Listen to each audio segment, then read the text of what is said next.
Yeah, okay, I think this is working now.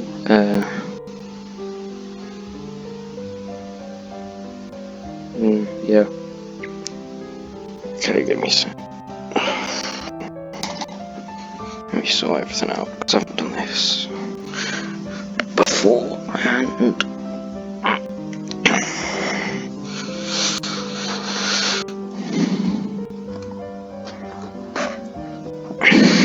Okay, here we go.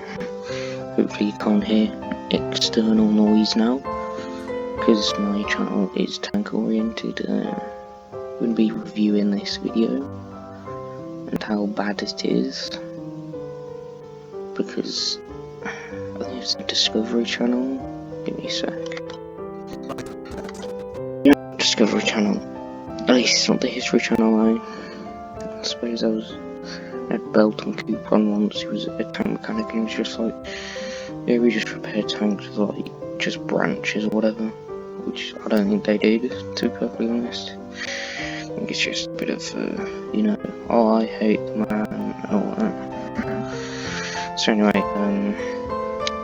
yeah, we're gonna go into this, point out some inaccuracies, and get no views on this video.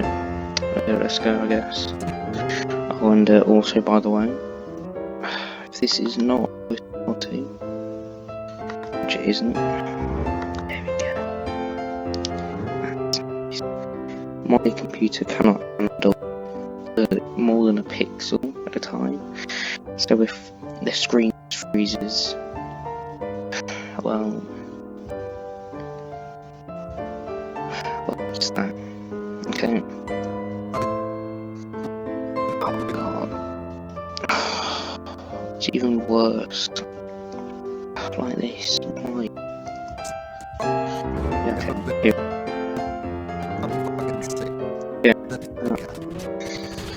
I don't know. This might just mostly be silence, because I can't add much to some parts. So, yeah. Let's get into it again.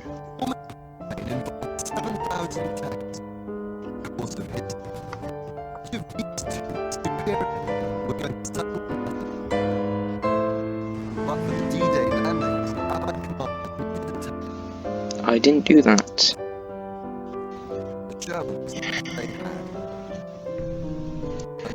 The Sherman was the best they had. Well, yes, obviously. But the way the rest of this video is going to go, that's obviously quite clearly worded to be like, you know, oh, that was the best I had and it was terrible. Which it wasn't. US Army, something like that, I can't remember what it is. They were the ones saying to the army, this is what we have on the ground, this is good, this isn't. Sort of a committee sort of thing to review the weapons they were using. I can't remember the name though. I might have it up on screen. So, yeah.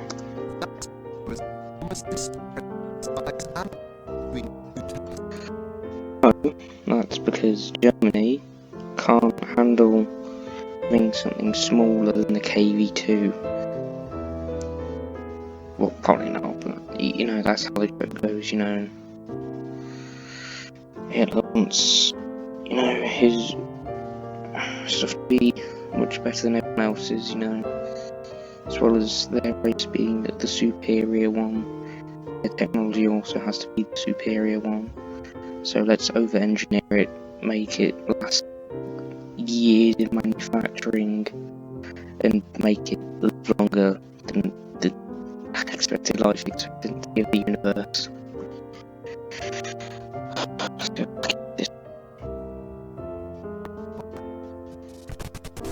Look at these shells. This is the 75mm diameter round of the Sherman. Okay, that looks pretty scary. But take a look at this monster. This is the 88mm round that the Tiger fired. 88mm doesn't mean much if it is an armor piercing, yeah?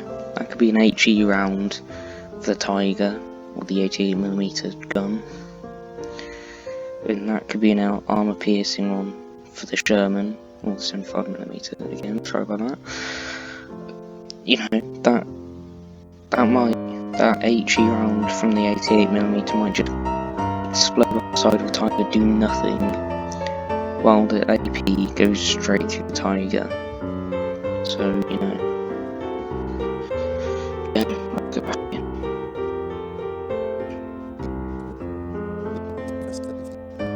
In short, the Tiger's gun is bigger in every way. Bigger doesn't mean much.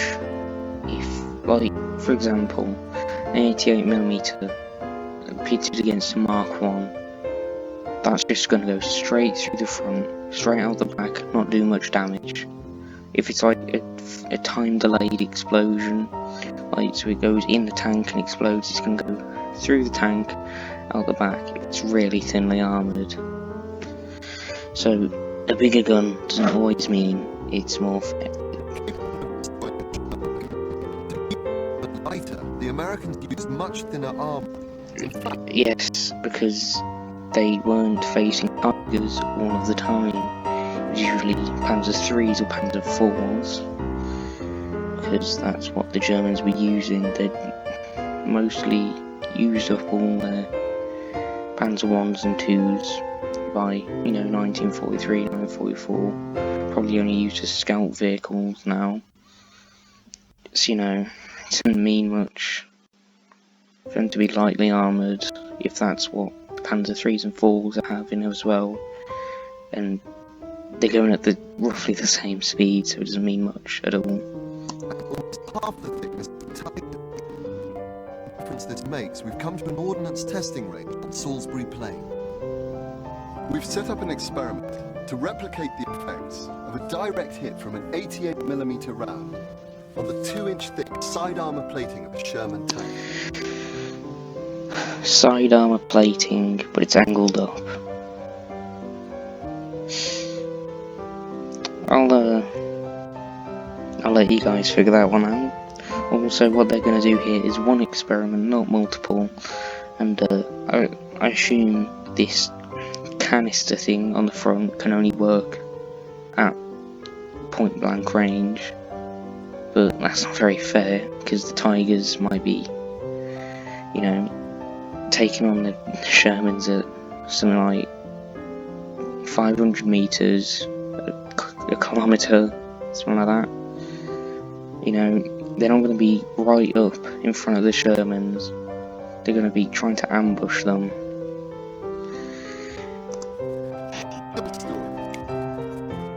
The potential damage to the crew inside. And they're going to use wooden figures instead of something more like recreating something, a human form using something like pork. That's quite realistic to human flesh, or like ballistics gel. Obviously it's going to go straight through, but you know, show the effects much more clearly, instead of just, let's have these wooden figures, oh, they turn into splinters. Yes, that's because wood is usually very brittle when shot through with an 88mm gun, or cannon actually, but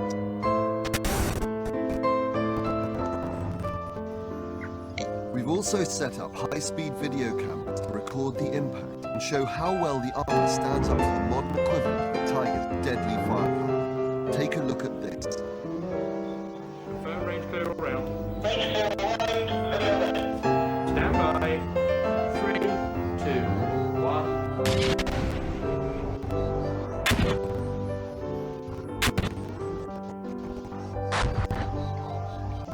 And as you can see, that obviously went through.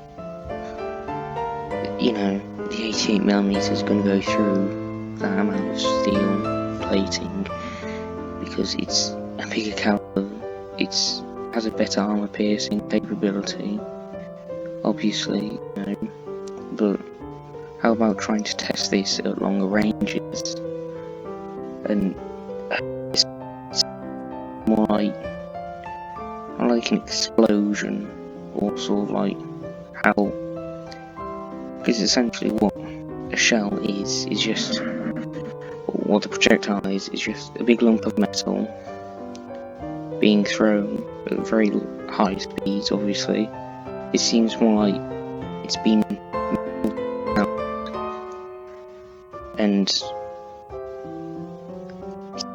it's not like an actual projectile going through.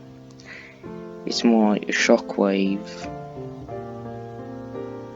after some sort of explosion. I haven't worded this well, but it just doesn't look very realistic to what it would actually be like. So yeah.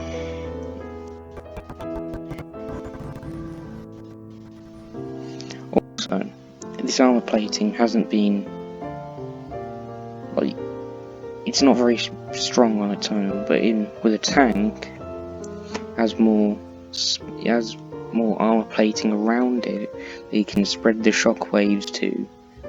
I know that wouldn't do much against an 88mm shell, obviously, not even a shell in this case, but it's just not very realistic, is what I'm saying. This is going to have exaggerated effects, it's not a very fair test, is what I'm saying. The effects are devastating. Armor plating's just too thin to withstand the awesome power from an armor-piercing round fired from a gun like the Tiger's 88. It's punched straight through. And as for the crew... Yeah, I don't even know what's going on with this. I'll think this is actually from the real video. This isn't because my internet is ridiculously bad. Tiger tanks mainly fired armor-piercing shells, which would penetrate the skin of the ship. Yes, they're going to use armor-piercing shells if they're combating tanks. Why?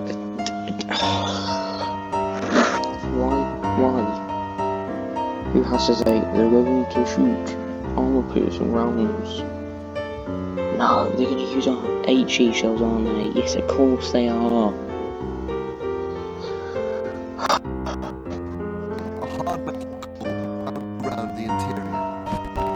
Really bounce around, it more turn into fragments and shrapnel, and those would bounce around, more like just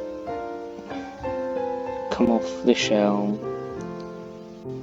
hit an object, fall to the ground, you know, the floor of the tank, whichever level of the tank that may be. But stories of Shermans taking out Tigers with their comparatively small 75mm guns were few and far between. That was until a British innovation. Do you know why that is? Because they didn't fucking encounter Tigers all that often.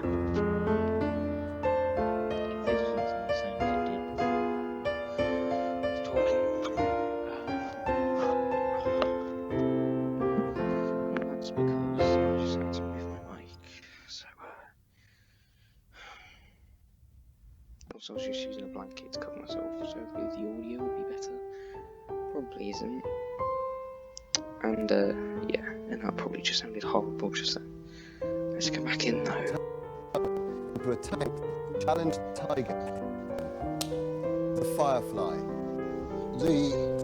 Yeah, the Firefly was a good innovation, so to speak, but a very crude one. The 17-pounder barely fit in the turret of the Sherman that was pre-existing in that. The turret the Sherman had already, the 17-pounder barely fit. There was barely enough room to get a shell into the breech of the cannon. So, it's good, it's British, so it's really good, but it's not perfect. You know, like, there's probably only a few hundred Fireflies ever made. Probably a few thousand. I'll have to check the numbers. I'll probably put some statistic up on the screen now. But yeah, let's just get in now. A desperate attempt to put a really decent gun into the Sherman tank, and the British had available the 17-pounder which were more or less equivalent to the Tiger's 88mm. They tried to put it into the Sherman, found it wouldn't fit, and in the end, ingeniously, they got it fitted into the turret by doing a 90. So what he's going to say is they turned it 90 degrees, but from what I've heard, and from what I've seen on a channel called The Chieftain,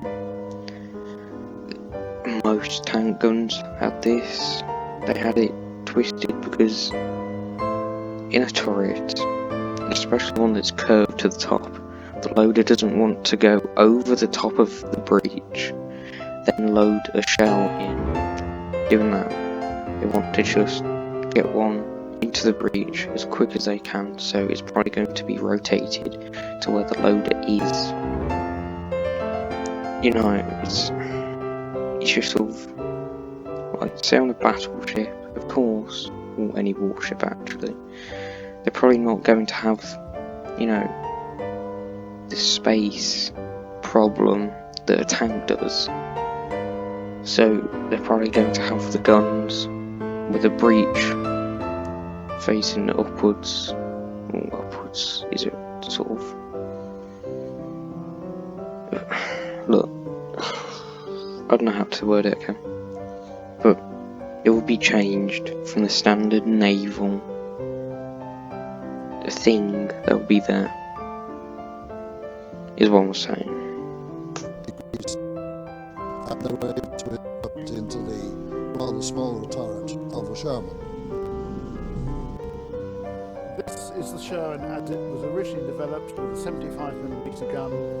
This is the Sherman Firefly with a 70-pounder and Can I just ask, who is this? Because Ken Toot, or Ken Tout, I can't remember his name, I've heard of him from a few, yeah, he's written a few books, haven't read them. I've heard them on a few history World War II channels. And he was in World War II, he was a Sherman tank commander, I think it just said that just then. So obviously he's going to be a bit more of a reputable source with these sort of things.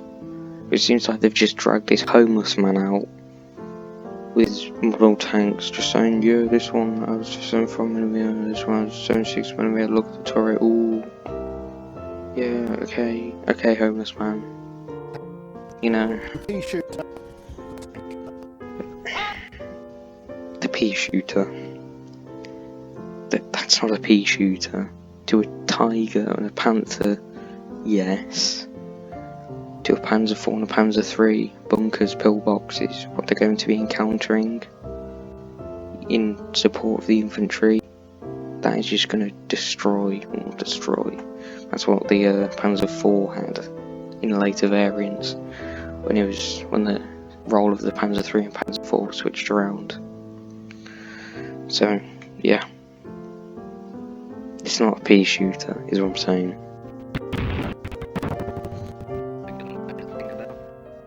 Too little, too late. The Sherman Firefly was never built in big numbers, mainly because the Americans were... It probably wasn't built in very many numbers, because there weren't that many Tigers.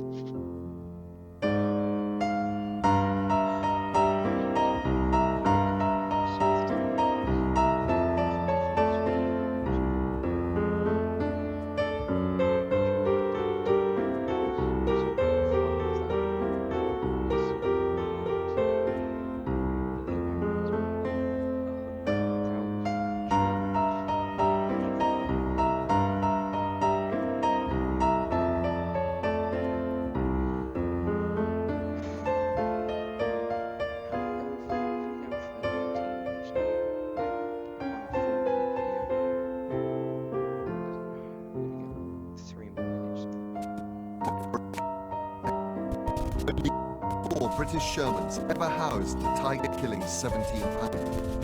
But there were other areas where the Sherman was beginning to gain superiority over the Tiger.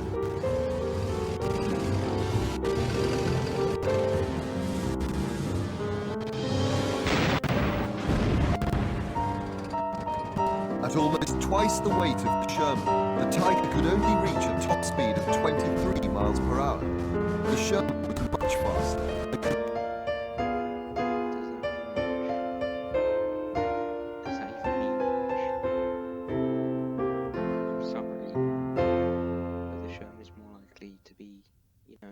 supporting the infantry. It's not going to be built with a superpower 1,000-mile-per-hour engine, if that was even possible in 1944, 43, those type of years. It doesn't mean much. You need to look at the roles for which they were put in. The Tiger is a tank killer. It's going to be encountering tanks. It's not going to be supporting the infantry all that much.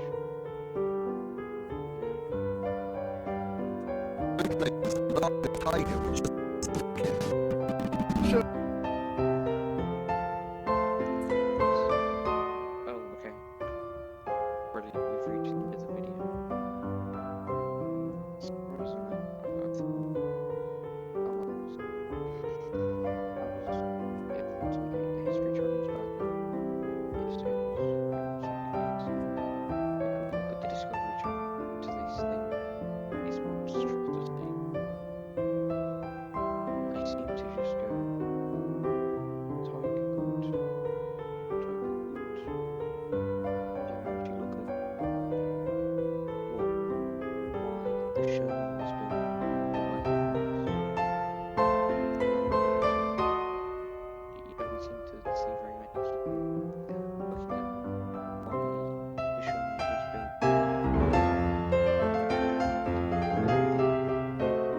That committee thing for the US Army